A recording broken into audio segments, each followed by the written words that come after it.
نمازی اور شیطان۔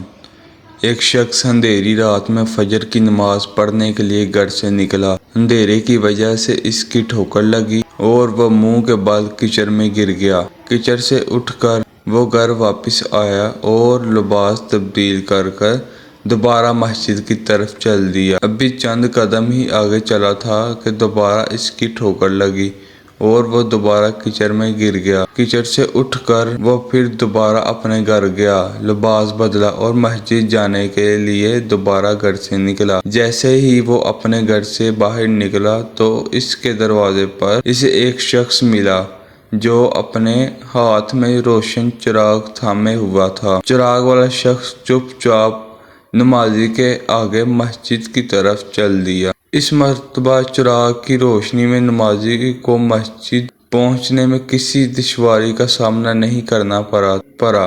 وہ خیریت سے مسجد پہنچ گیا۔ مسجد کے دروازے پر پہنچ کر چراغ والا شخص رک گیا۔ نمازی اسے چھوڑ کر مسجد میں داخل ہو گیا اور نماز ادا کرنے لگا۔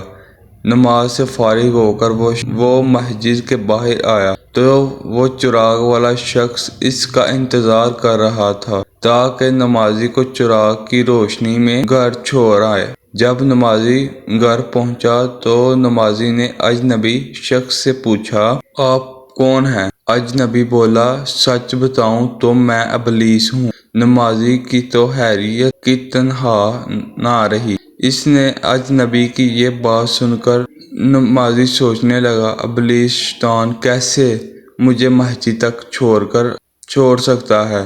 اس کا کام تو لوگوں کو بہکانا ہے۔ تو اس شخص نے بڑی حیرت کے ساتھ ابلیس سے پوچھا، تجھے تو میری نماز رہ جانے پہ خوش ہونا چاہیے تھا، مگر تم چراغ کی روشنی میں مجھے مسجد تک چھوڑنے آئے۔ ابلیس نے جواب دیا کہ جب پہلی ٹھوکر لگی اور تم لباس تبدیل کر مسجد کی طرف پلٹے تو اللہ تعالیٰ نے تیرے سارے گناہ معاف فرما دیے۔ جب تمہیں دوسری ٹھوکر لگی تو اللہ تعالیٰ نے تمہارے پورے خاندان کے گناہوں تمہارے پورے خاندان کو بخش دیا گیا ہے، جس پر مجھے فکر ہوئی اگر اب تمہیں ٹھوکر لگی تو اللہ کہیں تمہارے اس عمل کی بدولت سارے گناہوں کی بخشش نہ فرما دے۔ اس لیے میں چراغ